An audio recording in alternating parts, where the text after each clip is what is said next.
Good morning, everyone. I'm Yuhan from Peking University, and here I present our work named BLADE, an adaptive Wi-Fi contention control for next-generation real-time communication.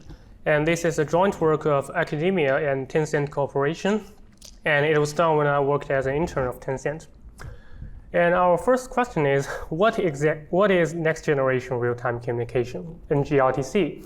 In recent years, we have seen the transformation from traditional real-time streaming applications like video conferencing or live streaming to more fancy applications like cloud gaming and XR.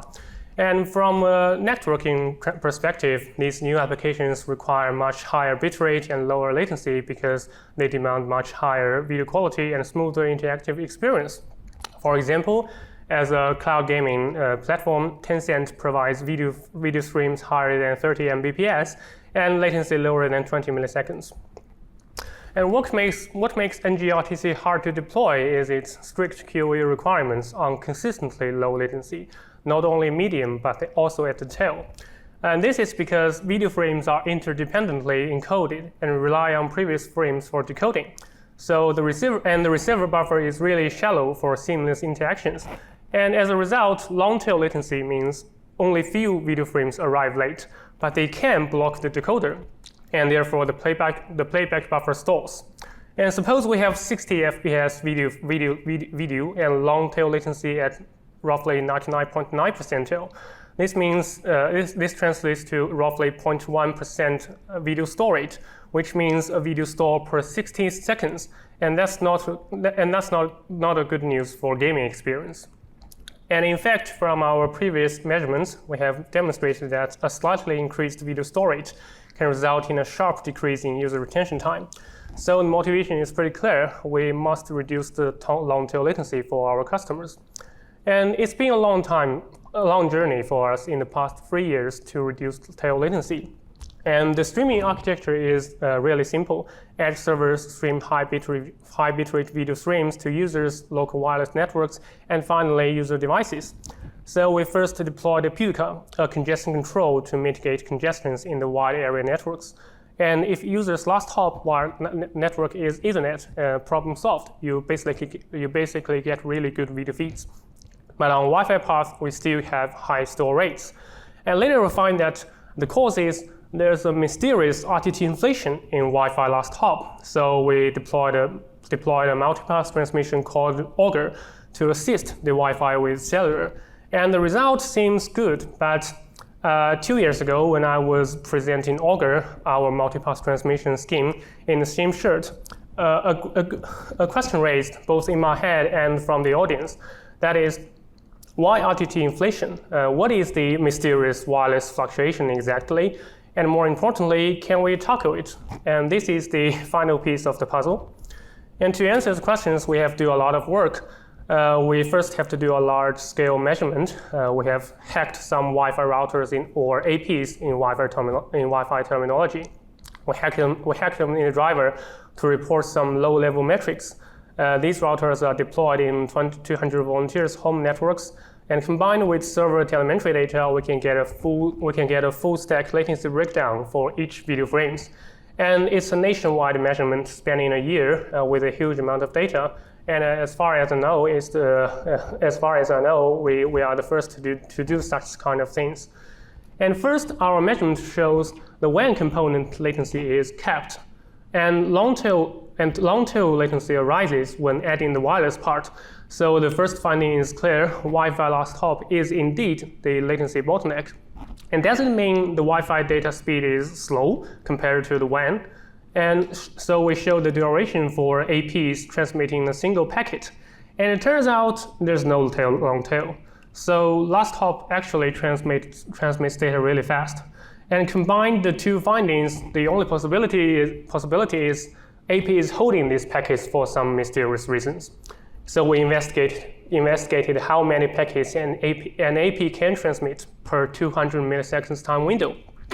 And it turns out when noticeable long-tail latency occurs, there's a packet delivery drought. We call it packet delivery drought.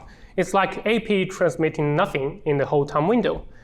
And why is that? And don't forget, Wi-Fi is a contention-based protocol. It means other ones are contending for the same channel access. So we further investigate the relationship between channel utilization rate and packet drought rate, and we show a perfect match. It clearly tells that channel contention may be the root cause. And here we have to dive deeper into the Wi-Fi contention mechanism, which is called CSMACA, and it's a recap of our networking 101. The simplified workflow is if an AP wants to transmit a packet or PPDU in Wi-Fi terminology, you have to go through a contention interval, which is it sets a backup timer of B time slots and starts counting down. And an important rule is during the countdown, if other transmission is detected, you must freeze the timer and wait. And finally, when the counter hits 0, you can fire the transmission. And there's also a mandatory ACK. Then you can transmit your next packet or start retransmission on ACK failure, both entering the same contention interval mechanism again. And this workflow is called a frame exchange sequence in IEEE 8211 protocol. So the FES delay depends on the countdown, the physical transmission duration, and X. And note that all these terms are very small. They span only a few milliseconds. But if the term M or N is huge, like injected, you got a huge amount of injected other physical transmissions, or you keep on transmission failures to do a lot of retransmissions, the contention interval can be very long. And we use a local testbed to investigate how long the contention interval can be. And as expected, the actual physical transmission duration is consistently low. It's below like 5 milliseconds. But the contention interval can hugely inflate.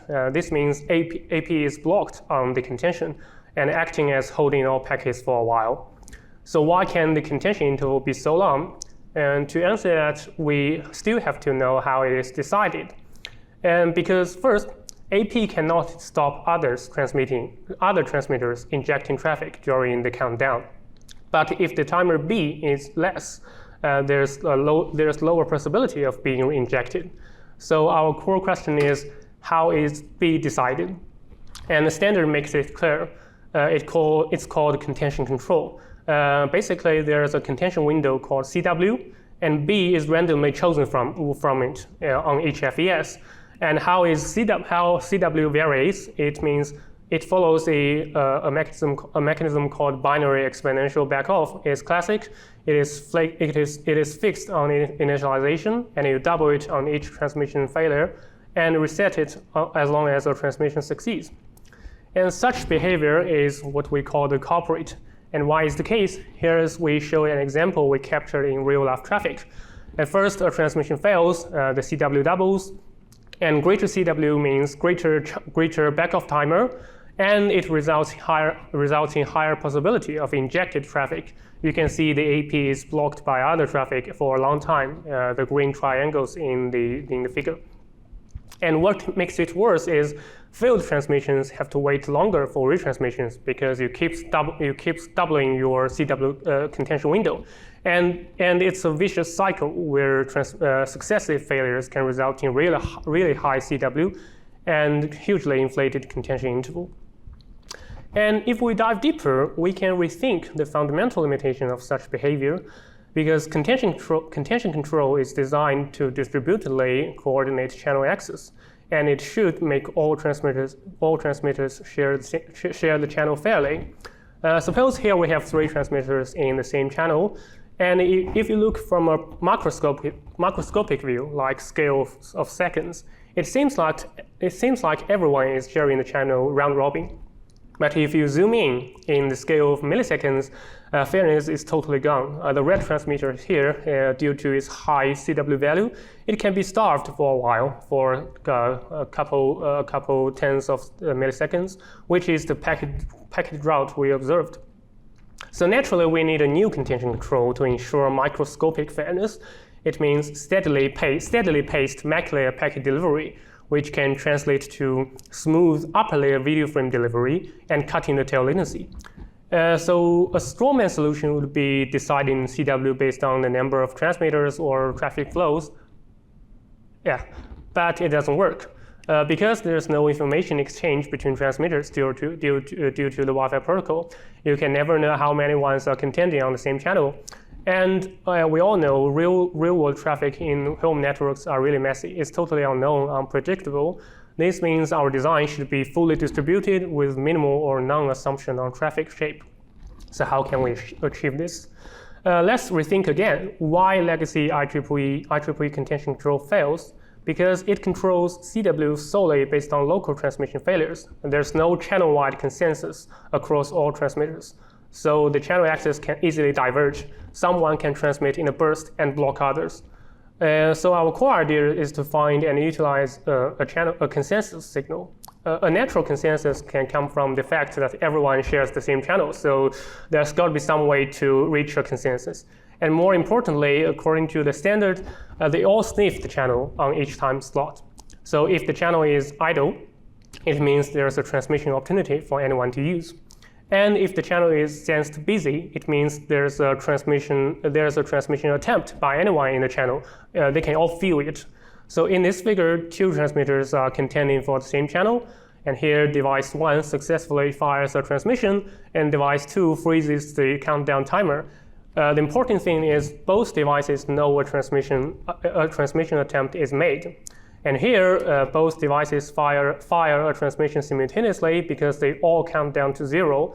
So they jam each other. Both transmissions fail, but they still know a transmission attempt is made. So we can define a simple metric called microscopic access rate, MAR, to measure how many transmissions are actually attempted among all available slots, or in other words, how often is the channel access. In this example, there are 9 available transmission opportunities, the green arrows, but only 2 are attempted, the blue arrows. So both transmitters can calculate an MAR of 2/11. Now we have an MAR metric, how to use it for contention control.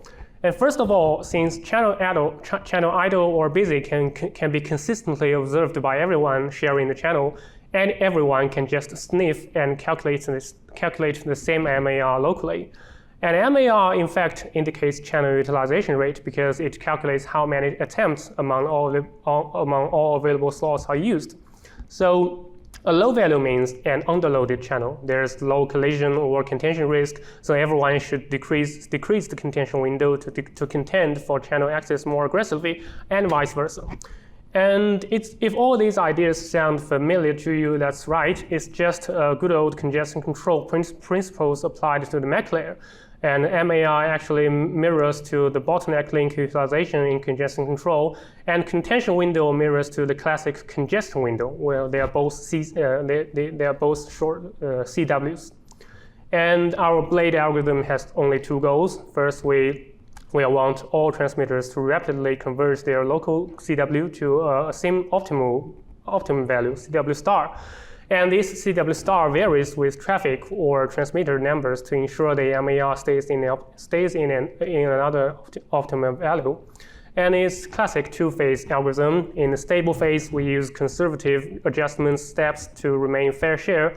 And in the unstable phase, like flow joins or leaves, we aggressively adjust CW to ensure the fast converge. You may have already guessed the control logic. It's good old classic MAIMD. And let's just skim through the algorithm and ignore the details. When MAR is higher than the optimal, we increase CW to make transmissions less aggressive. And the additive term includes a fast subterm to accelerate increase, and a small slow subterm to improve convergence fairness. And there's also a multiplicative term to rapidly increase CW under severe contention caused by bursty traffic.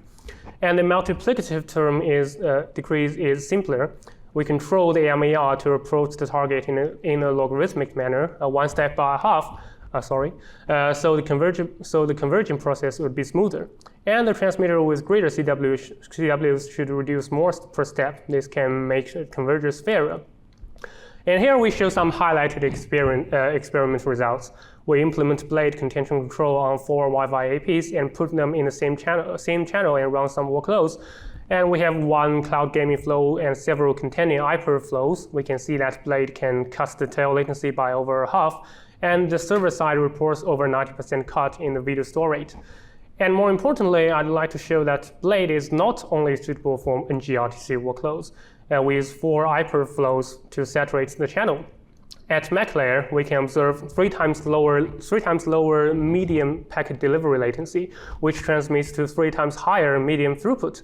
And the tail latency is strictly bounded, so no starvation occurs compared to the legacy IEEE standard.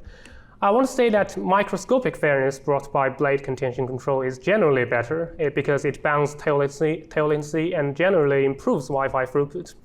The reason behind max throughput improvement is if your contention window is aware of channel utilization, you can get fewer transmission collisions, fewer transmission failures, and can result in higher MAC goodput. And we also evaluate Blade with other applications like file downloading, web browsing, and traditional mobile gaming. It also shows higher throughput and lower latency. And please check our paper for other detailed experiments. And to wrap up, it's a single sentence. The latency bottleneck for NGRTC is the prolonged contention time in Wi-Fi last hop, and we propose a new contention control to cut it.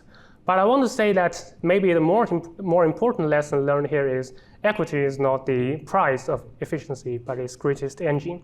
A fairer system can not only improve the lower bound performance for stragglers, but also improve the average performance of all participants, like what we do in the Blade design. And thanks for all your listening, and I'm ready to take any questions.